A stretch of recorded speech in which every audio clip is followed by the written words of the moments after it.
Hello students, आज के lecture में हम औसत वेग इट मींस एवरेज वेलोसिटी और औसत चाल एवरेज स्पीड से रिलेटेड क्वेश्चंस देखते हैं।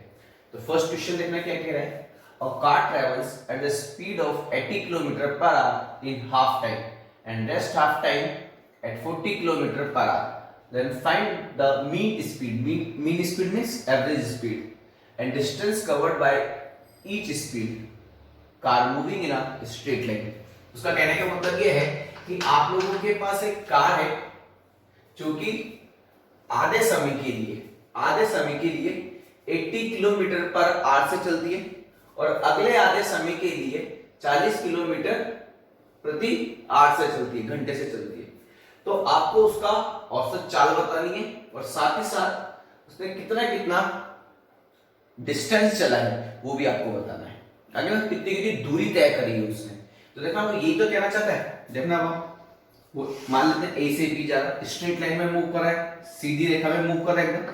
वो ए से किधर जा रहा है, बी जा रहा है।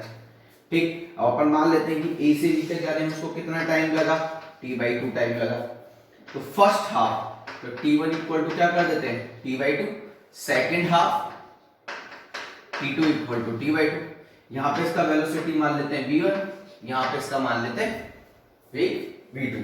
अब v1 का वैल्यू आप लोगों को कितना दे रखा है, वो दे रखा है 80 किलोमीटर पर आवर और v2 का वैल्यू कितना दे रखा है 40 किलोमीटर पर आवर। आगे बात समझ में आपको। तो अपन को एवरेज निकालना है, एवरेज। तो v एवरेज क्या होता है आप लोगों के पास होता है टोटल डिस्टेंस, कुल दूरी बटा लगा कुल समय। टोटल टाइम अपॉन में टोटल डिस्टेंस अपॉन में टोटल टाइम। अब टोटल डिस्टेंस, अब तो यहाँ पे डिस्टेंस तो दे ही नहीं रखा, दूरी तो दे ही नहीं रखी, v और t में दे रखा है सारा का सारा। अब आप सबको पता है कि मैं कैसे लिख सकता हूं इसको, x1 equal to v1 into t1 लिख सकता हूं या नहीं लिख सकता हूं। लिखा था ना लास्ट टाइम अपन लोगों ने। और यहाँ पे मैं कैसे लिख सकता हूँ, x2 इक्वल टू कैसे लिख सकता हूँ, v2 इंटू t2। अब देखो t1 की वैल्यू कितनी है, t/2। तो x1 इक्वल टू हो जाएगा v1 t/2 और x2 कितना रहेगा आप लोगों के पास v2 t/2 हो जाएगा कि नहीं हो जाएगा। तो अब डिस्टेंस कितना, अब अपन मान लेते हैं कि डिस्टेंस कितना x1 x2, ये हो जाएगा x1 प्लस x2। टाइम कितना t1 प्लस t2, बस खत्म। कुल डिस्टेंस, कुल दूरी कितनी हो गई x1 प्लस x2, कुल टाइम कितना हो जाएगा t1 प्लस t2। अब देखना x1 का वैल्यू देखना, x1 कितना है आप लोगों के पास v1 t/2 plus v2 t/2 upon में कितना हो जाएगा t/2 प्लस t/2। अगली बात सुनते हैं। अब t/2 मिलके कितना हो जाएगा, हाफ मिलके 1 हो जाएगा कि नहीं हो जाएगा। तो देखना आप लोगों के पास, और यहां से t/2 बाहर ले लो, तो यहां से t/2 तो बाहर आ जाएगा और इधर कितना बचेगा v1 प्लस v2 और अपॉन में t/2 मिलके कितना जाएगा आप लोगों के पास t, ये t से ये t कैंसिल हो गया। तो अब आपके पास कितना आ जाएगा v1 प्लस v2/2। ठीक है ना, याद करो ये फॉर्मूला अपने पास लास्ट टाइम पे आया था। तो आपको ये याद रखना है कि अगर ऐसे हाफ टाइम अगर दे दिया जाए, ठीक है ना, तो अपन को अगर एवरेज निकालना है, औसत निकालना है, तो अपन बिना किसी टेंशन के v1 प्लस v2/2 कर देंगे। फिर अपन को बाबा में इतना कुछ करने की जरूरत नहीं है। आई बात में। तो देखना आप लोग आंसर आएगा जो आपके पास। तो आप लोग अपने पास आंसर कितना आ जाएगा v एवरेज का, v1 का वैल्यू कितना दे रखा है 80, 40 अपॉन में 2। तो ये टोटल कितना रहेगा आप लोगों के पास, ये टोटल हो जाएगा आप लोगों के पास 120 अपॉन में 2। तो आंसर आप लोगों के पास आ जाएगा 60 किलोमीटर पर आवर। आई बात समझ में, ये आपके पास एवरेज आएगा। ठीक है, अब आप लोग ध्यान से देखना, अब उसने कितना डिस्टेंस कवर करा ईच स्पीड। तो एक बार उसने x1 चला और x1 में उसने कितना चला v1 इंटू t/2 चला कि नहीं चला। देखो v1 इंटू t/2 चला। अब v1 का वैल्यू कितना है v1 का वैल्यू कितना है आपके पास 80, ये हो जाएगा 80 t अपॉन में 2। अब ये से कितने टाइम चला गया, ये से ठीक है ना 40 टाइम चला जाएगा, तो अपने पास आ जाएगा 40 t/2। इसी तरीके से मैं अगर x2 निकालूंगा तो कैसे निकालूंगा देखना होगा। x2 निकालेंगे तो पहले से तो निकालेंगे x2 equal to v2 t/2 और v2 की वैल्यू कितनी है 40 t/2। तो अब यहाँ पे कितना हो जाएगा आपके पास, इससे कितने टाइम हो जाएगा 20 टाइम, तो हो जाएगा 20 t। तो उसमें टोटल अगर अपन बात करें तो टोटल कितना चला हो, तो टोटल चला x equal to x1 plus x2। तो ये कितना हो जाएगा आपके पास, यहाँ पे 2 नहीं आएगा बेटा ना 40 t आएगा, ये हो जाएगा 40 t प्लस 20 t। तो आप लोगों के पास आंसर आ जाएगा 60 t। आई बात समझ में आप सभी को। तो इस तरीके से अपन औसत वेग, ठीक है, इट मींस एवरेज वेलोसिटी, या फिर अगर मैं बात करूं तो एवरेज स्पीड अपन क्या कर सकते हैं, कैलकुलेट कर सकते हैं। आई बात समझ में, देखो जल्दी से इसको एक बार।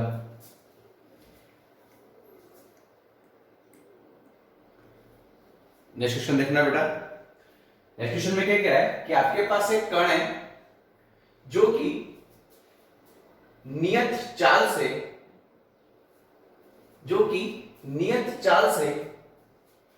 और नियत चाल कितना है आप लोगों के पास v, एक वर्ग में गति कर रहा है। और कैसे जाता है, a से b जाता है, b से c जाता है, c से d जाता है। तो आपको वहां पर उसका एक तरीके से एवरेज वेलोसिटी, औसत वेग बताना है। तो देखना आप किस तरीके से जाता है। अब वर्ग, इस तरीके का वर्ग बनाओगे पहले आप, ये ठीक है। अब वो a से जा रहा है सबसे पहले, b, c और ये हो गया d। अब देखो उसका जो स्पीड है ना, स्पीड वो अपन लोगों के पास क्या है, कांस्टेंट है, और वो कितना है, नियत है, और कितना है अपने पास v। अब वो सबसे पहले जा रहा है a से b। अब फिक्स है कि अगर ये वाला वर्ग है, स्क्वायर है, तो अगर ये साइड a है तो ये वाला साइड भी आपके पास कितना होगा a, और ये वाला साइड भी आप लोगों के पास कितना होगा a। अब वो a से b जा रहा है तो ये a से b पहुंच गया v वेलोसिटी से। फिर b से c जा रहा है v स्पीड से, फिर c से d जा रहा है v स्पीड से। हर जगह यहाँ पे भी v, यहाँ पे भी v, यहाँ पर भी v। तो अब अपन को निकालना है एवरेज वेलोसिटी। तो अगर मैं यहाँ पर एवरेज वेलोसिटी निकालता हूं तो एवरेज वेलोसिटी, औसत वेग क्या होता है आप लोगों के पास, टोटल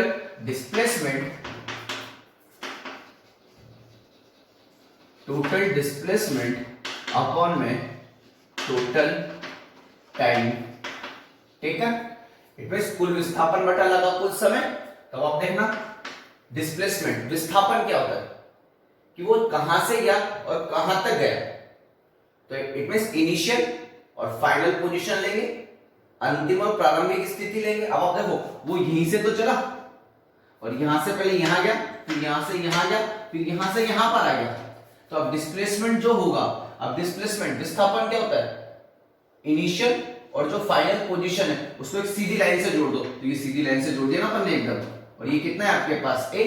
तो डिस्प्लेसमेंट तो मुझे पता लगे कि डिस्प्लेसमेंट कितना है a अपॉन में टोटल टाइम। अब टोटल टाइम देखना, पहले वो यहां से यहां तक गया तो t1 टाइम लगा, फिर वो यहां से यहां तक जाएगा तो t2 टाइम लगेगा, और फिर जब वो यहां से यहां तक जाएगा तो उसको कितना टाइम लगेगा, t3 टाइम लगेगा कि नहीं लगेगा।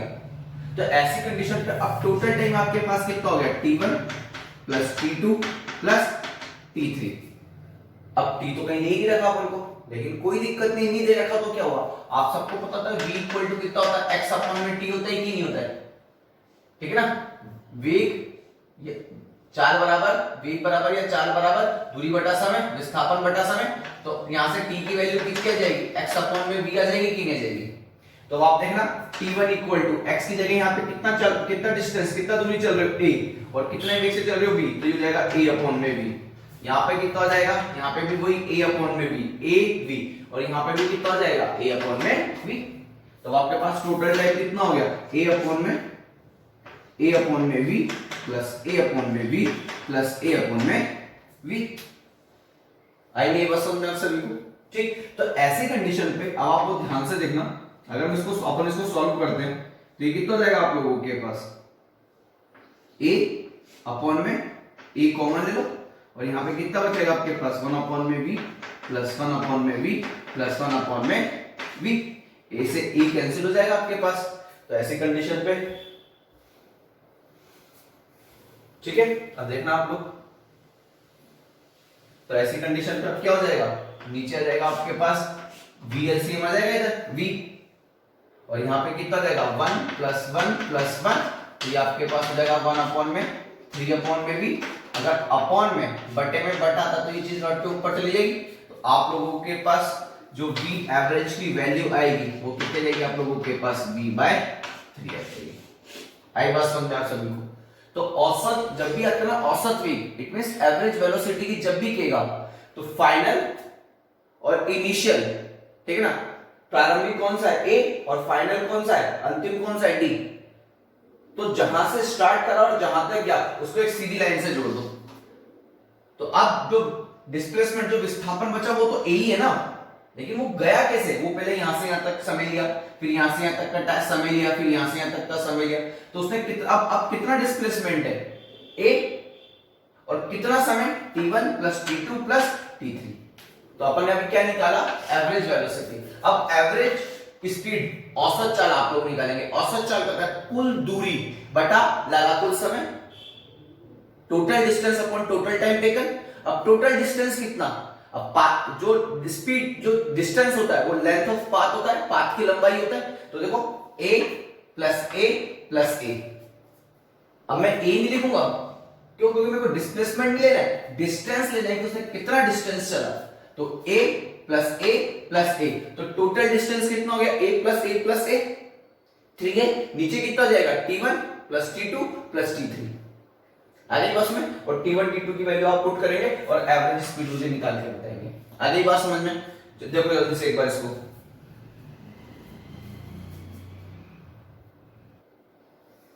नेक्स्ट क्वेश्चन देखना है बेटा।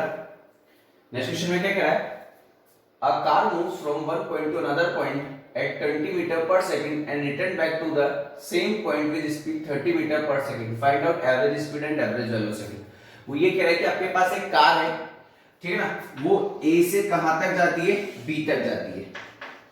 A से कहां तक जाती है, A से लेके प्रारंभिक से अंतिम A से लेके B तक जाती है, ठीक। और जब वो इधर की तरफ जाती है तब उसका जो वेलोसिटी होता है, जो स्पीड आप लोगों के पास जो स्पीड दे रखा है, उसका जो स्पीड होगा वो आपके पास कितना दे रखा है, 20 मीटर पर सेकंड दे रखा है, ठीक। फिर उसके बाद रिटर्न बैक मतलब वापस लौट के आ जाती है, मतलब यहां से इधर गई 20 मीटर पर सेकंड से और लौटकर वापस आ गई v2 इक्वल टू 30 मीटर पर सेकंड से, और यहीं पर ही आ गई वापस, ठीक है। तो आपको बताना है कि एवरेज स्पीड और एवरेज वेलोसिटी कितना होगा। अब देखो इधर से इधर गई, अपन मान लेते हैं कि A और B के बीच का जो डिस्टेंस है ना वो आप लोगों के पास कितना है, s। आगे बस में अब आप सबसे पहले अपन बात करते हैं एवरेज वेलोसिटी पर, ठीक है ना, मतलब औसत चाल पर, एवरेज वेलोसिटी सॉरी औसत वेग पर। अब एवरेज वेलोसिटी क्या होता है आप लोगों के पास, एवरेज वेलोसिटी होता है आप लोगों के पास total displacement, total displacement upon total time, कुल विस्थापन बटा समय। अब देखना वो इधर से इधर गया तो उसने कितना विस्थापन करा, s। फिर जब वो लौटकर वापस आएगा और वापस यहीं पर ही आ जाएगा, मतलब जहां से उसने अपना सफर स्टार्ट करा और लौटकर वापस वहीं पर ही अगर आ गया, यहां से गया यहां पर गया, तो उसका विस्थापन कितना हो गया, 0 हो गया कि नहीं गया। तो ऐसी कंडीशन पे जब वो जाएगा और लौटकर वापस अपनी पोजीशन पर आएगा तो उसका विस्थापन कितना, 0। अब टोटल टाइम, अब फिक्स है कि यहां से यहां तक जाने में कितना टाइम लगेगा, t1, और लौटकर वापस आने में कितना टाइम लगेगा, t2, क्योंकि एक बार 20 से जा रहा है एक बार 30 से जा रहा है, तो t1 टाइम फिर t2 टाइम, तो नीचे टोटल कितना टाइम हो जाएगा, t1 प्लस t2। अब ऊपर 0 कुछ भी हो, आंसर कितना आएगा आपके पास, 0। तो इसका जो एवरेज वेलोसिटी जो औसत वेग आएगा उसका वैल्यू आप लोगों के पास कितना होगा, 0 होगा।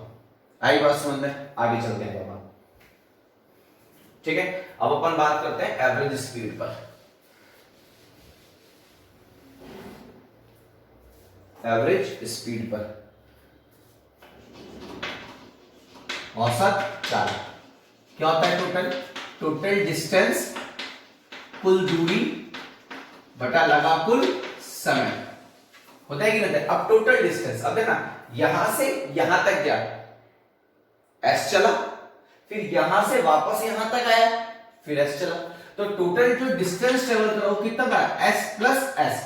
अब डिस्टेंस तो हमेशा ऐड होती है, वो तो लेंथ ऑफ पाथ होता है, पाथ की लंबाई होता है, पहले यहां से तक एस गया, फिर यहां से यहां तक वापस एस, तो एस प्लस एस हो जाएगा।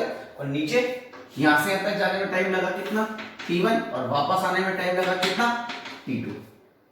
मान लिया, लेकिन t1 t2 तो दे ही नहीं रखा, मुझे s पता है और v1 और v2 पता है, तो अब आप सबको पता है v इक्वल टू कितना होता है? x अपॉन में t होता है कि नहीं होता है? तो x इक्वल टू कितना हो जाएगा? यहां से t की वैल्यू कितनी हो जाएगी? t इक्वल टू हो जाएगा x अपॉन में v, velocity equal to distance upon time, तो टाइम इक्वल टू कितना हो जाएगा? डिस्टेंस अपॉन में, ठीक है। तो अब आपको ध्यान से देखना, तो t1 इक्वल टू कितना हो जाएगा आपके पास? s अपॉन में v1, और यहाँ पे t2 इक्वल टू कितना हो जाएगा?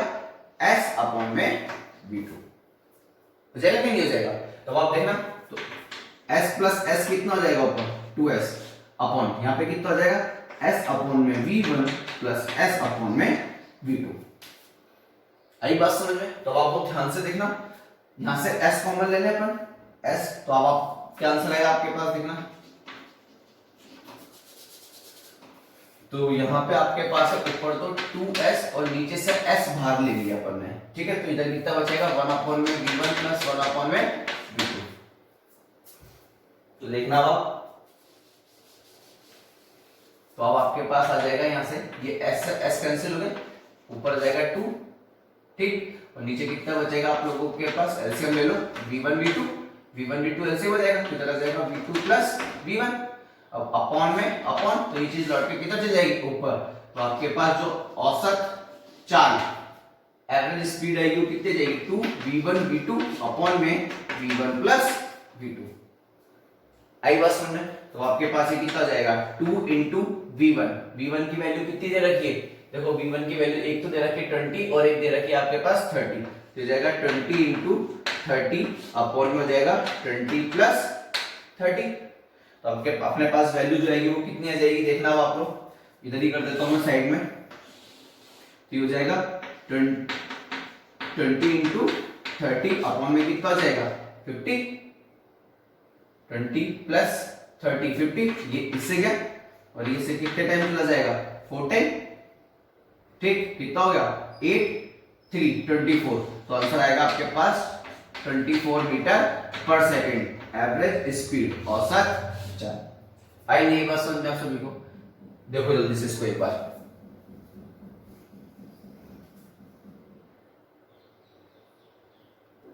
एक क्वेश्चन और देखो बेटा। क्वेश्चन में क्या कह रहा है? A car complete its half of the distance at speed of 40 kilometre per hour and rest of the distance complete in 60 kilometre per hour, find out average speed. वो आपसे ये कहना चाहता है कि ए से बी आपके पास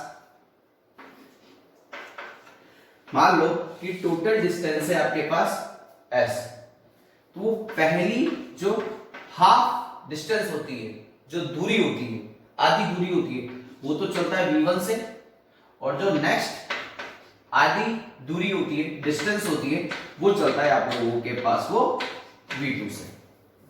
आगे बात समझ में? तब आप देखो यहां पर आप लोगों को औसत चाल के बारे में पता करना है। v1 की वैल्यू आप लोगों को दे रखी है 40 किलोमीटर पर आवर और v2 की वैल्यू आपको दे रखी है 60 किलोमीटर पर आवर। आगे बात सुन, अब आप देखो आपको v1 और s1, v2 और s2 टाइम नहीं दे रखा है यहां पे। अरे बात सुन, तो ऐसे कंडीशन पे अपन मान लेते हैं कि इसको कितना टाइम लगा t1 और इसको कितना टाइम लगा t2। चाल बराबर होता है दूरी बटा समय, speed equal to distance upon में टाइम, तो टाइम को ऊपर लेके जाओ, स्पीड को नीचे डालो, तो टाइम इक्वल टू कितना हो जाएगा? डिस्टेंस अपॉन में स्पीड। दूरी बटे में चाल। तो देखना t1 की वैल्यू यहां से कितनी आ जाएगी, s1 अपॉन में v1, और t2 की वैल्यू यहां से कितनी जाएगी, s2 अपॉन में v2। तो आप सबको पता होता है कि एवरेज स्पीड इक्वल टू कितना होगा, टोटल डिस्टेंस अपॉन में टोटल टाइम। अब टोटल डिस्टेंस कितना है आप लोगों के पास, s1 plus s2, total time कितना है, t1 प्लस t2। अब s1 का वैल्यू कितना है, s/2, वो खुद कह रहा है हाफ, देखो यहां पे कह रहा है हाफ ऑफ द डिस्टेंस, मतलब दूरी का आधा भाग, ठीक है ना। v1 वेलोसिटी से चल रहा है, v1 स्पीड से चल रहा है, तो ये कितना रहेगा आप लोगों के पास, s/2 प्लस s/2।